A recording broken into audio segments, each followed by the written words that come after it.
Bonjour à tous. Aujourd'hui, 3 février, nous fêtons la Saint-Blaise de Sébaste. Saint Blaise vécut au IVe siècle.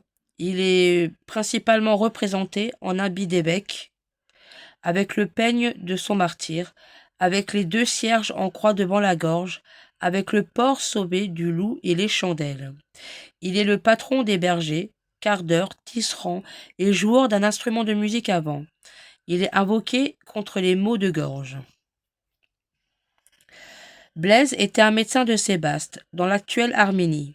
Il y exerçait auprès des malades avec beaucoup de douceur, si bien que lorsque l'évêque mourut, c'est lui que la population voulut pour successeur. Mais tandis que les persécutions des chrétiens s'amplifiaient, Blaise préféra se retirer dans une grotte à l'égard de la ville. Nombreux étaient ceux qui venaient jusqu'à lui se faire soigner le corps et l'âme. Et l'on raconte que même les animaux sauvages se pressaient à ses côtés. Ainsi, un jour qu'une vieille femme dont le porcelet était la seule richesse, vint se plaindre que le loup le lui avait pris. Blaise parla au fauve et le pria si bien que la bête féroce rendit le petit cochon. Plus tard, quand le saint fut mis en prison, la vieille le visita en lui apportant du rôti de porc et des chandelles de suif. Peu de temps avant son incarcération, c'est un enfant s'étouffant avec une arête de poisson que Blaise sauva, ce qui lui vaut encore sa réputation de guérisseur des gorges. Son martyre fut terrible. On utilisa contre lui des peignes pour lui déchirer les chairs. On sait finalement peu de choses de Blaise, et pourtant son culte est extrêmement développé en Occident. Les rituels sont nombreux, et tout aussi nombreuses les cités qui revendiquent la conservation de ces reliques, si bien que le saint a fait l'objet de railleries.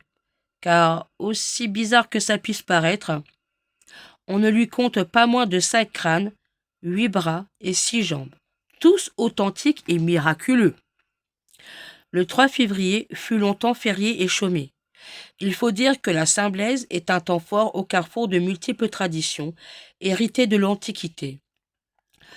Au lendemain de la Chandeleur, dite aussi Chant de l'ours dans les campagnes, elle coïncide entre autres avec la date rituelle du Pet de l'ours, la fin de l'hibernage de l'ours, qui fut très longtemps l'objet d'un culte né durant la préhistoire.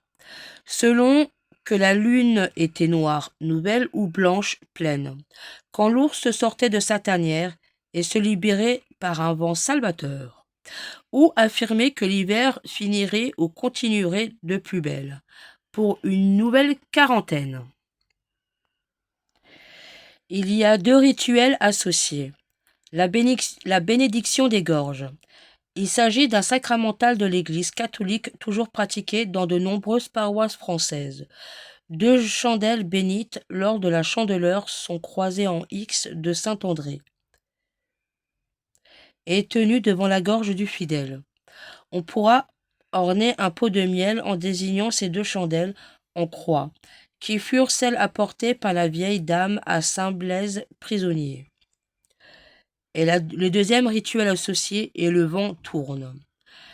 Se termine avec Blaise, la bataille des 4 vents entamée à la conversion de Saint Paul.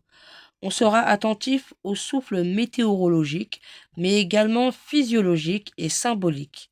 Le vent tourne. Pourquoi? Parce qu'avec Blaise, nous passons du temps de Noël au temps de Pâques.